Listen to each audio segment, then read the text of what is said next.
ওরে আল্লাহ রে, পুরো ভিজে গেলাম পানিতে।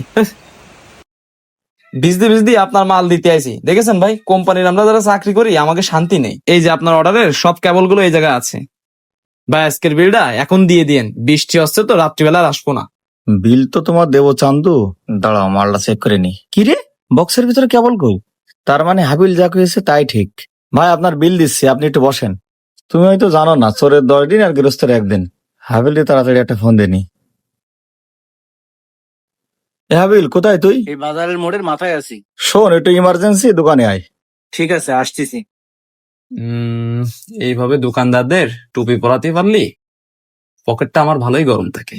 আজকে বৃষ্টির দিনই ভালোই ধান্দাবাতি হইলো। কই ভাই, বিলটা দেন। ভাই দেবো, একটু বসেন। কি রে টনি, বৃষ্টি মাথায় এত জরুরি তলব করলি? কি ব্যাপার জুয়েল ভাই, আপনি? কাজ সারেছে, এ আবার এই জায়গায় কেন? আজকে কি ধরাই খেয়ে গেলাম নাকি? হাবিল, তোরে ডাকিছি, তুই আমার চার দোকানে যা কইলি না, ঠিক তাই। এই দেখ ভাই, আপনি কোথায় যাচ্ছেন? বসেন। তুই আমার বক্স চেক করতে বলিলি বলে আজকে আসল চোরটা ধরতে পারলাম। আজকে 15 পিস মাল নিছি, তার ভিতরে 5 পিসই কোনো কেবলই নেই। এই দেখ, এই 5টা বক্সই ফাঁকা।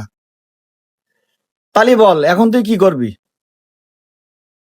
ভাই, আপনি আমার দোকানে আমার সাথে ওই সেম কাজটা করেছেন। আপনার এই লোভের কারণে আমি দুটো গরিব কর্মচারীরে তাড়াই দিছি, তাদেরকে চোর মনে করে। কিন্তু তারা কিন্তু চোর ছিল না। এর জন্য দায়ী কিন্তু আপনি। আপনি যে কাজটা করেছেন, আপনার বিবেকের কাছে আপনি একটু প্রশ্ন করে দেখেন তো, কাজটা কি আপনি ঠিক করেছেন? আপনি যে কোম্পানিতে চাকরি করেন, আপনারা বেতন দেয় না?